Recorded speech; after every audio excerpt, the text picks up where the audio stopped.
Beyond the barren shores of the Dead Sea lived an ancient people called the Jebusites.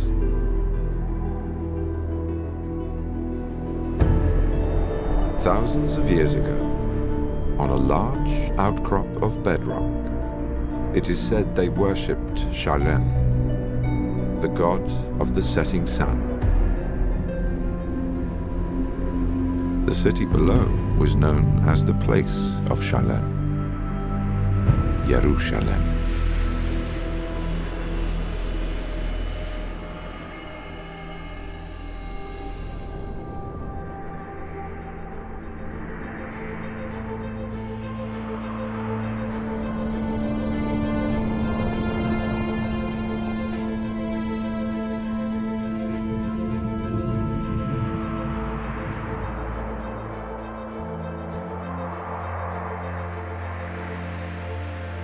Over time, this city became the gateway to God for three major religions and the most fought-over piece of land in history.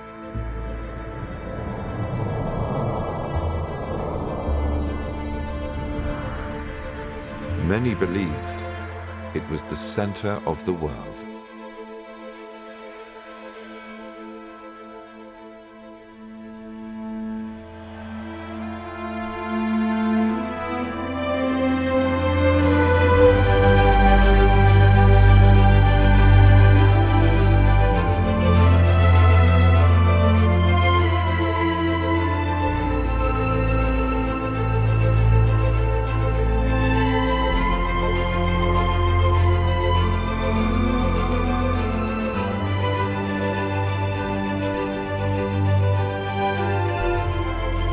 Today, the walled old city at the heart of Jerusalem is a mosaic of cultures and beliefs, where Jews, Christians, and Muslims live side by side, yet in separate quarters, each in their own Jerusalem.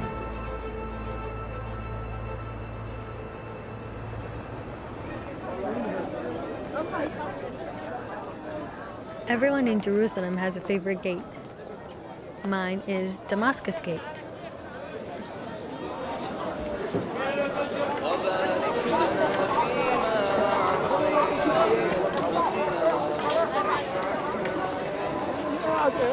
When you enter Damascus Gate, you're in the Muslim quarter, my quarter.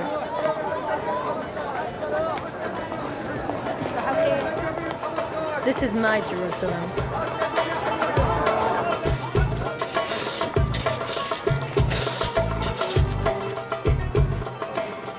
In Arabic, we call Jerusalem Al-Quds, which means the holy city. But it's also a place where people go to work, where we buy our groceries, and kids play and go to school.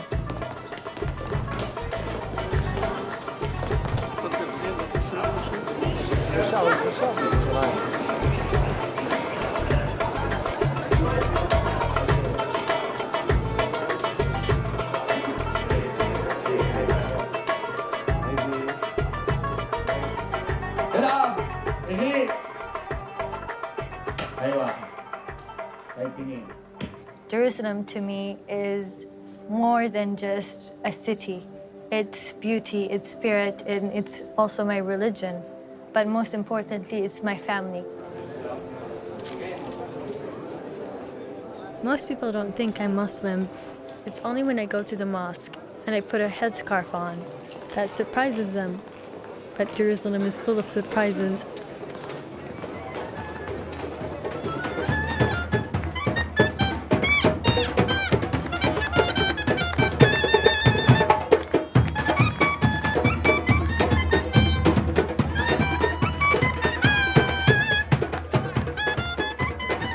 Twice a week in the Jewish quarter, there's a big celebration.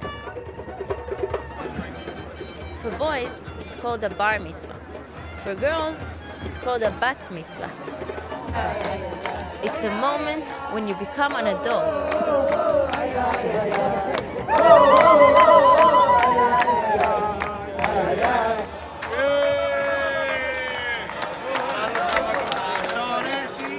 Jews in Jerusalem have come from over 100 different countries. Take, for example, my family. My mother is from Paris. Her parents are from Tunisia. My father's family is from Poland.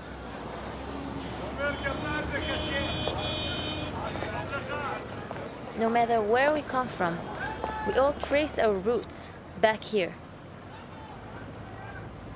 Sometimes I feel like I'm walking on the same stones as my ancestors.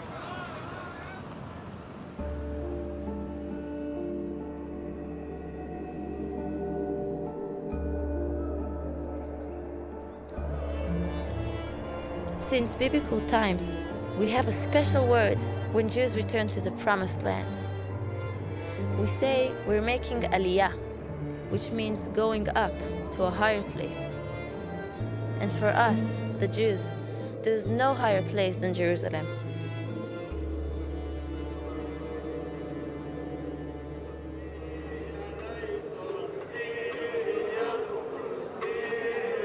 For me, the best time to come to Jerusalem is Easter. Every Easter starts with a Palm Sunday procession. It's where we walk down the Mount of Olives, celebrating the day where Jesus entered the city.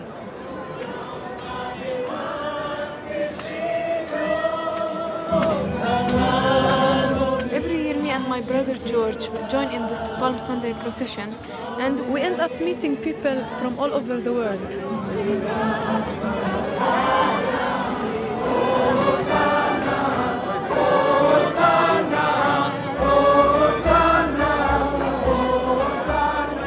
Easter, for most people, it's about the eggs, the bunnies, and decorations. But here, we still have the same Easter like 2,000 years ago. We still relive what happened with Jesus, the Passion of Christ, the same step by step, every Easter.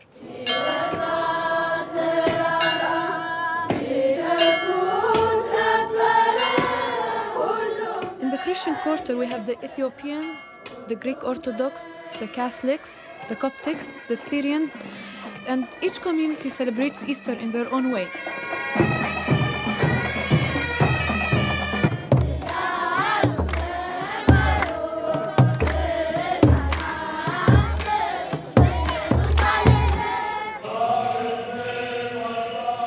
Next to the Christian quarter, we have the Armenian quarter, and they celebrate Easter in their own church.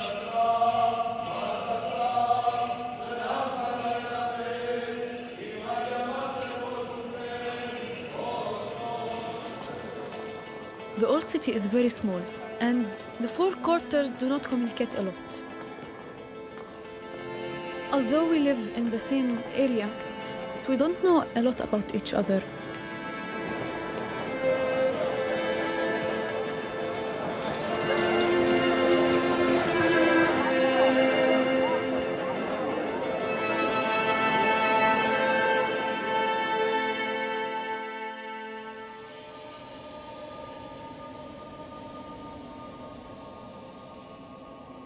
Smaller than a square mile, Jerusalem's old city contains some of the holiest sites in the world for Jews, Christians, and Muslims.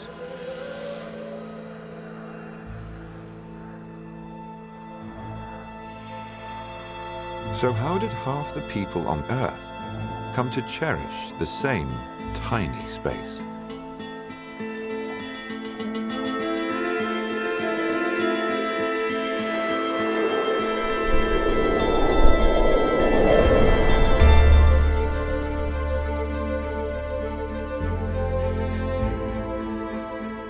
Jerusalem lies at the crossroads of Africa, Asia, and Europe, a region known as the cradle of civilization.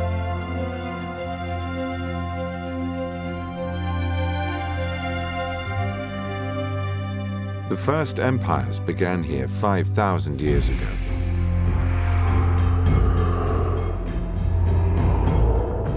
As other great powers emerged, the land surrounding Jerusalem became a constant battleground.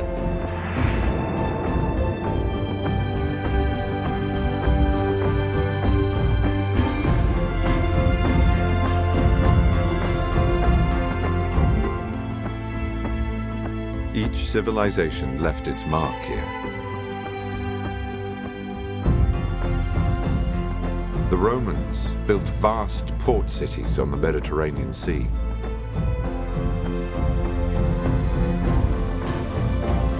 On the tombs of biblical prophets, Muslims built shrines.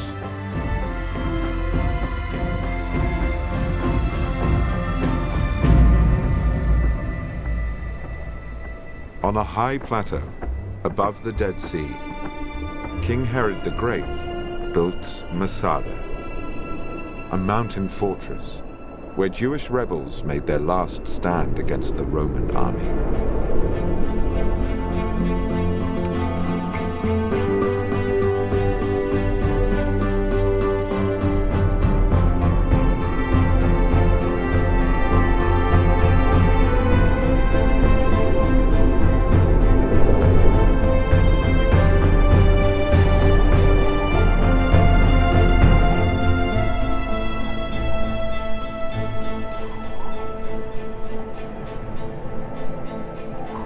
In the Judean desert, early Christians built remote monasteries. Some still inhabited to this day.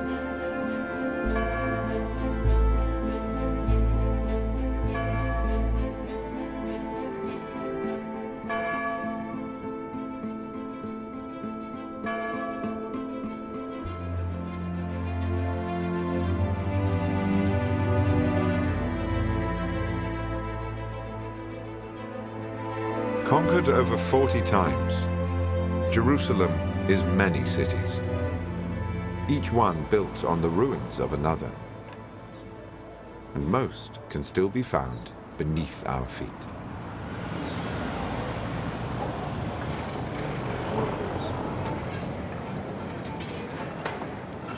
Imagine you're a detective and you try to solve a mystery based on pieces of evidence that you put together.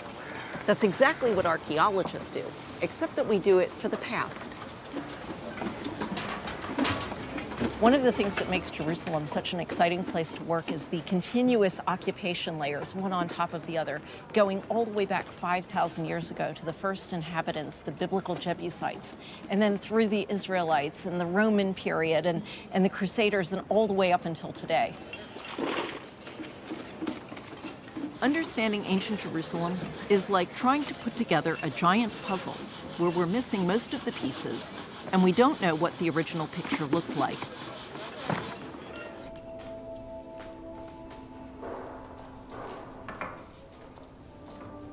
Everything that we dig up out of the ground is a new piece of that puzzle.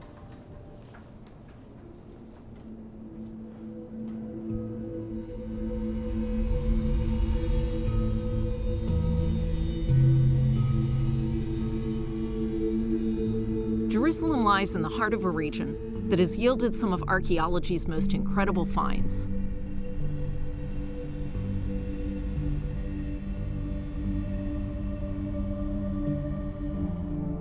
One of the most spectacular finds is the Dead Sea Scrolls, which were written over 2,000 years ago and are by far the oldest copies we have of the Hebrew Bible.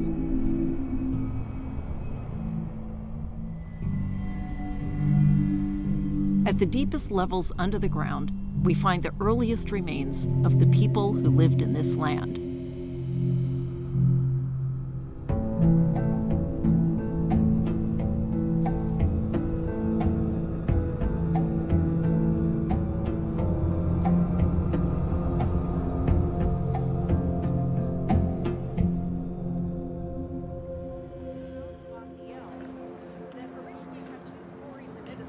What is it that drew people to Jerusalem in the first place?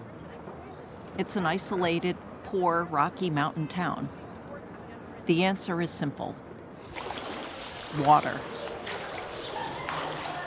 In the heart of the ancient city of Jerusalem is a spring which has fresh water in it all year round.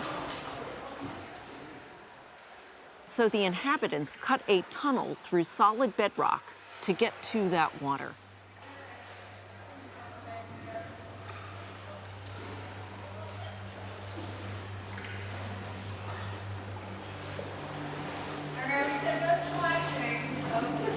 Along with water, there is another reason Jerusalem became important, and that was at the top of the hill that overlooked the city.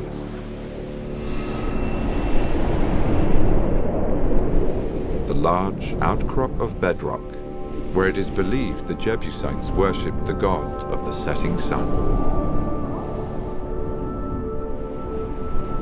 In Jewish tradition, this is the foundation stone where the world was created. And some of the most important stories in the Bible took place. Abraham prepared to sacrifice his son in a test of faith. King David brought the Ark of the Covenant.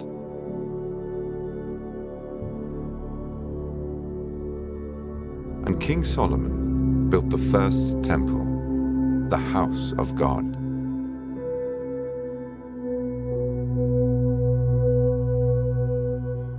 Even after the temple was destroyed by the Babylonians, the belief survived, passed down through the Bible, that Jerusalem was the closest place on earth to God.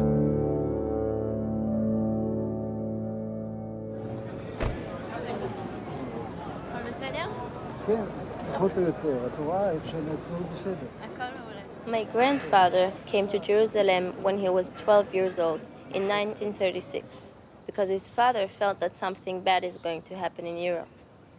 But all the rest of his family stayed in Poland, and they all perished during the Holocaust.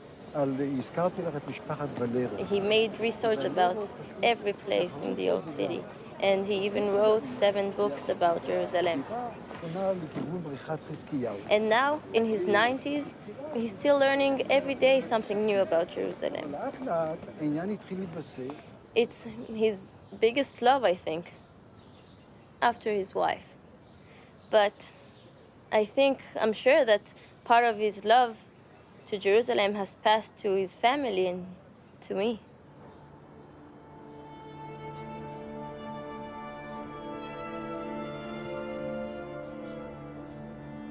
There's a tomb on the Mount of Olives named after the prophet Zechariah. That's where my family's name comes from. Zechariah saw the destruction of Jerusalem over 2,000 years ago. But he prophesied that one day the Jewish people would return to their homeland.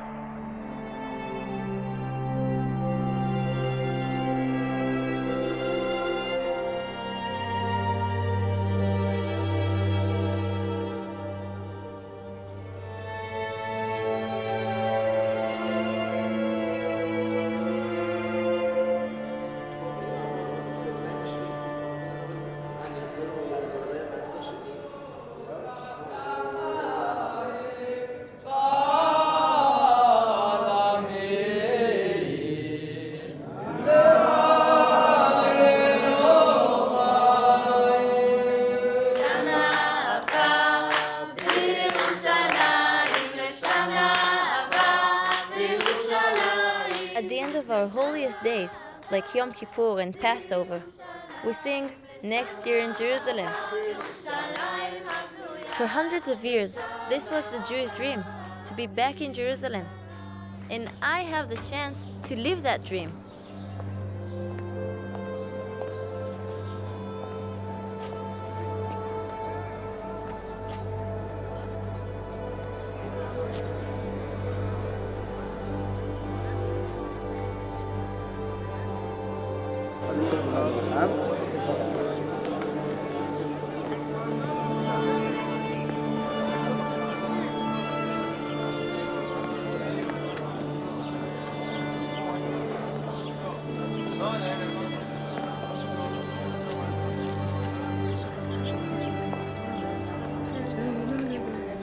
I can really feel the power of this place, how much energy is in this place. I have this tradition to go every birthday and to put a prayer note in the wall.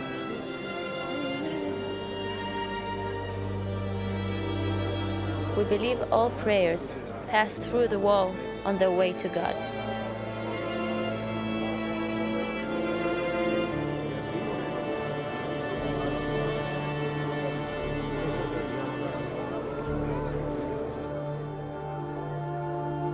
A site of Jewish longing for generations, the Western Wall is one of 4 walls that support the enormous stone platform where 2,000 years ago, King Herod the Great rebuilt the temple on a scale comparable to the Great Pyramids of Egypt. When Herod rebuilt the temple, he surrounded the platform on which it stood with a massive wall.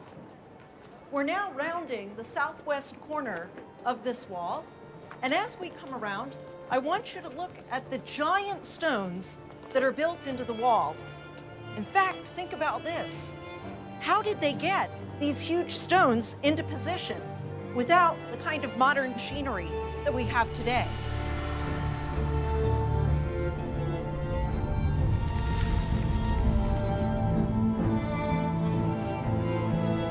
Using written records and the latest archaeological findings, we can imagine what the Second Temple might have looked like at the height of its splendor.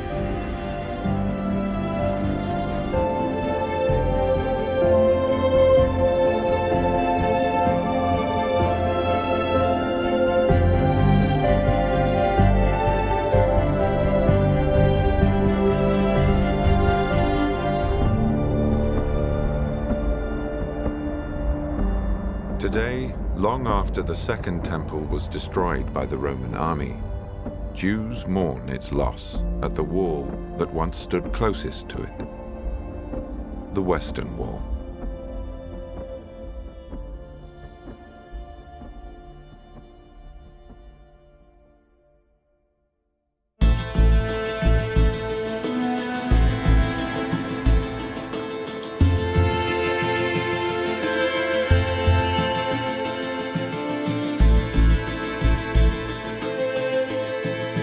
Hundreds of years ago, my family came from Greece and Italy to see the Holy Land, and they stayed.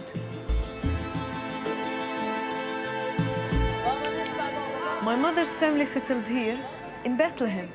It's the city where Jesus was born. On Easter, we all get together in front of the Church of the Nativity. And sometimes I even get to sing there with my choir.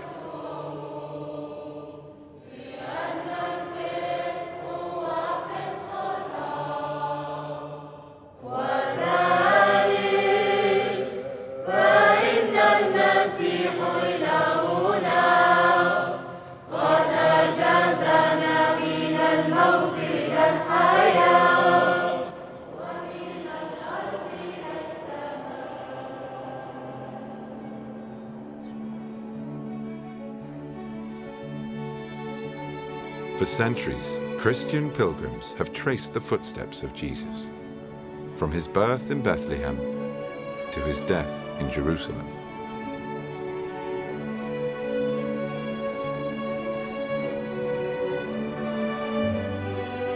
They follow the River Jordan, where many believe he was baptized, until it meets the Sea of Galilee.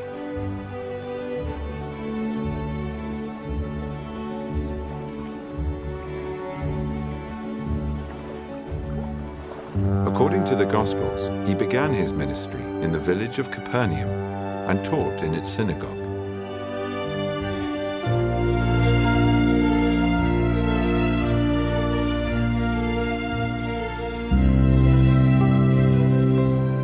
On these shores, Christians believe he gave some of his most famous sermons and found disciples among the local fishermen.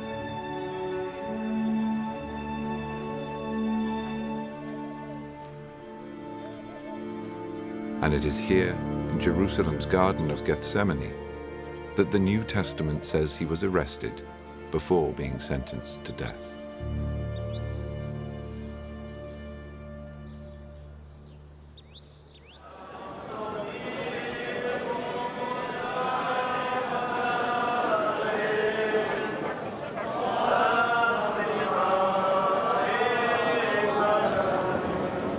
On Good Friday, thousands of pilgrims walk the Via Dolorosa, or Way of Sorrows, said to be the path Jesus took on his way to crucifixion.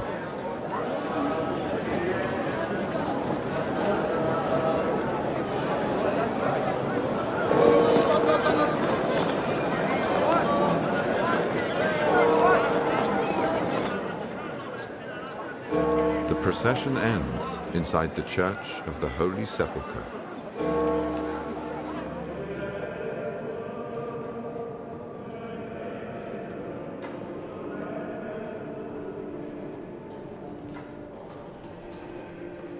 You know, this church is very special to me.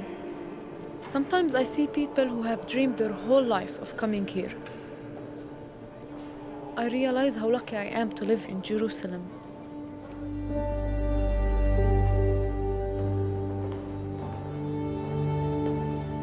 I can come to the church anytime I want, to touch the rock of Golgotha. It's where we believe Jesus died on the cross. And visit the tomb where he was buried, and 3 days later rose from the dead.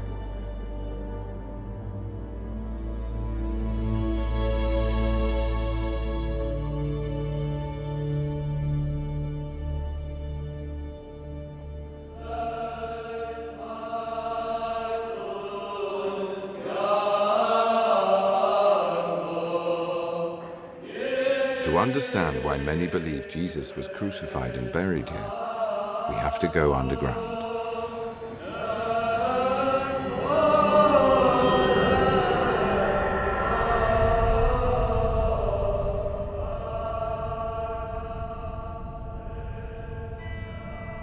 Deep below the church, archaeologists found ancient graffiti.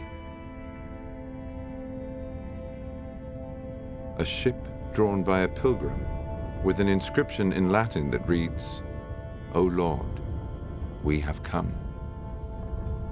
Dated to over 1700 years ago, it suggests that Christians worshipped here even before the church was built.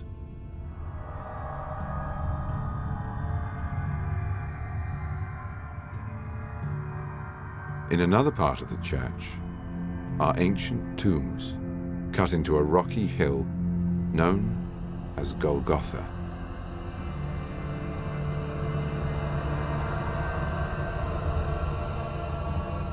Most archaeologists believe this was a Jewish cemetery in the time of Jesus.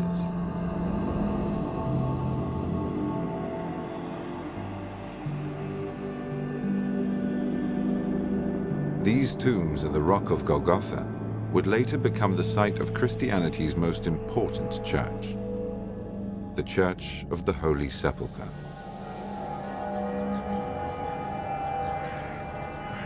Ultimately, archaeology cannot prove Jesus was buried here. This remains a matter of faith.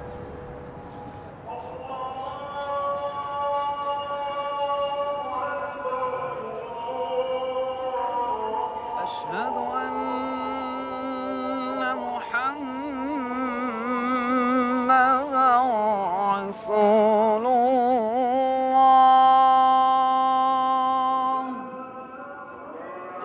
أشهد أن محمداً رسول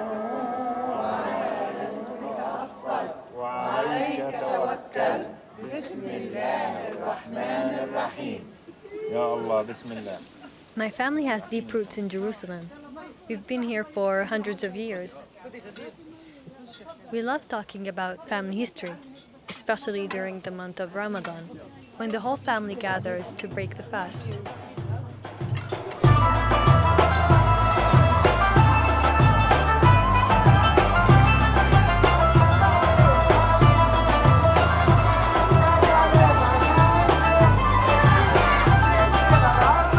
During Ramadan, every street competes to see who can make the best decorations and who can throw the biggest parade.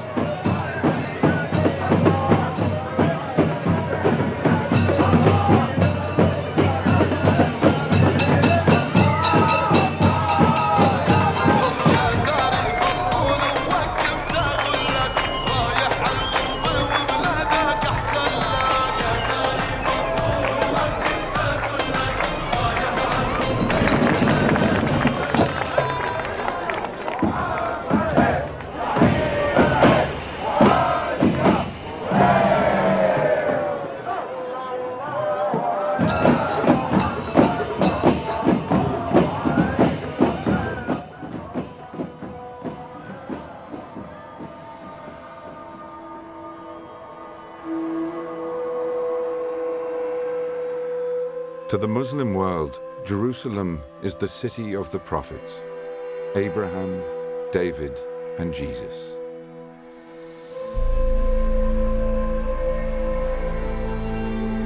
Muslims believe that the last of the prophets was Muhammad, and that one night he was taken on a miraculous journey from Mecca to Jerusalem, where he ascended to heaven on a ladder of light.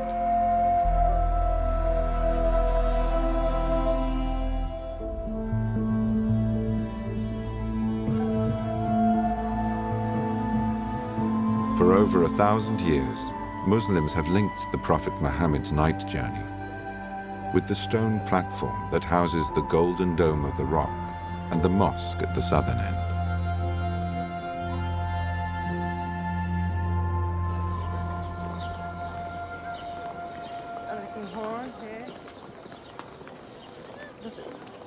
When you go up to the mosque, you leave all the noises and the crowds behind you. You come out to this wide open space filled with birds and trees. It's like you're in another world.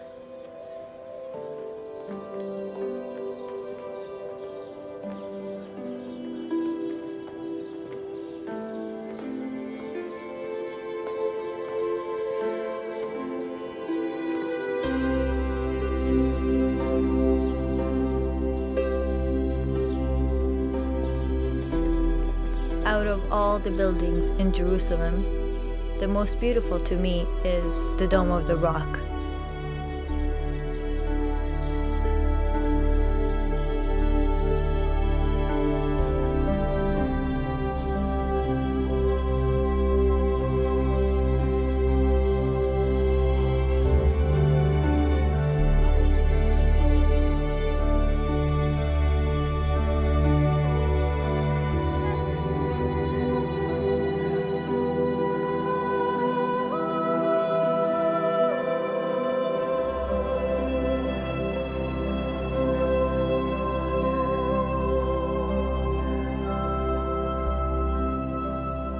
The Dome of the Rock is actually built over a rock, which we call Al-Sakhra, where we believe Prophet Muhammad, peace be upon him, rose to the heaven and led all the prophets in prayer.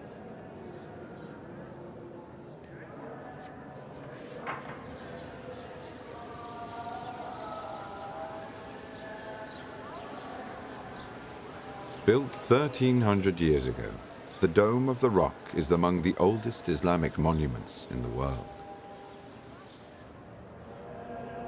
But why here, just above the Western Wall?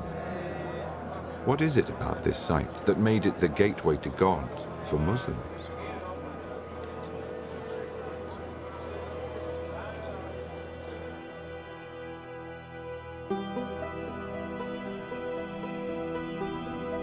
The oldest map of Jerusalem ever discovered shows that when the Muslims arrived as conquerors in the 7th century, they found a Christian city, dominated by the Church of the Holy Sepulchre.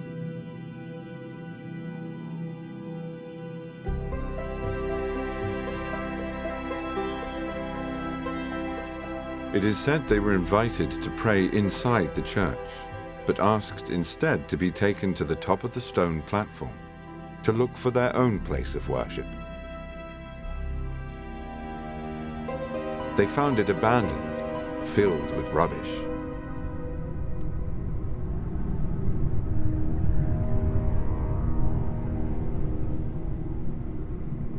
Only once they cleaned it did they uncover what they were searching for.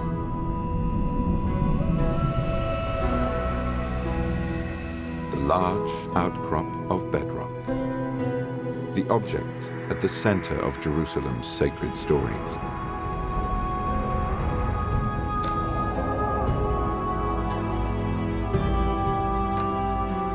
Today, the Dome of the Rock guards the ancient stone, where it is believed the Jebusites once worshipped, the temple stood, and the Prophet Muhammad ascended to heaven.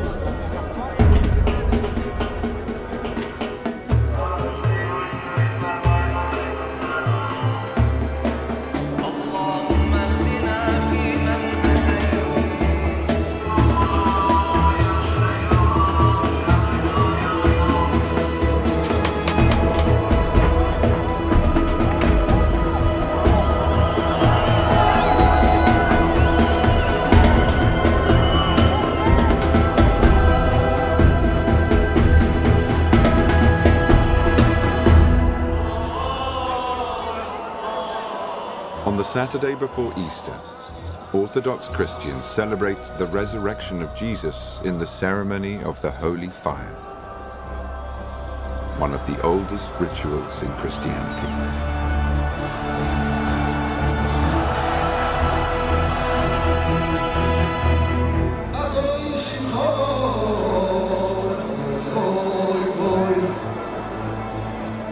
On the Jewish High Holy Days, Jews gather at the Western Wall for the priestly blessing, said to be the same blessing given by priests in the temple 3,000 years ago.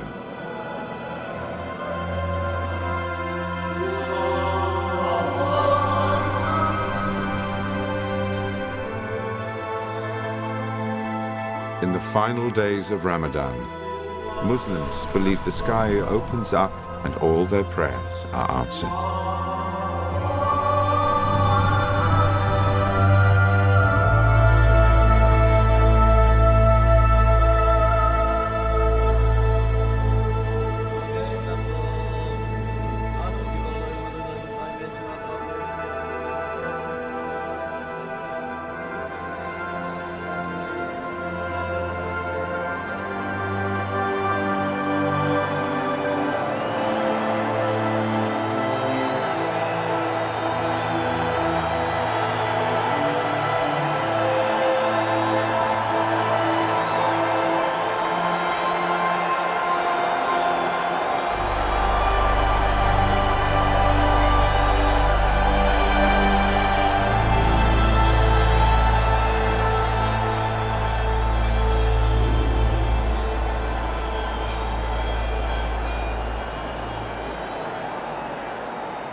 When I come to the old city, I see Christians and Muslims, and I'm very curious about how do they see Jerusalem.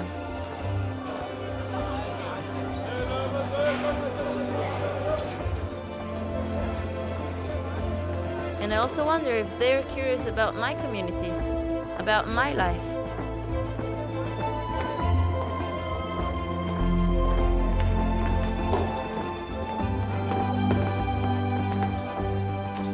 Every religion has an assumption of one another. We think we're so different, but we have more in common than we realize. We live in this small area, and I know we all love it. We all love Jerusalem.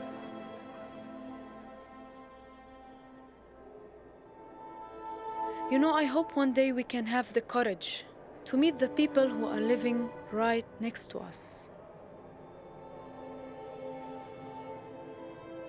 Maybe not yet. Someday, yes.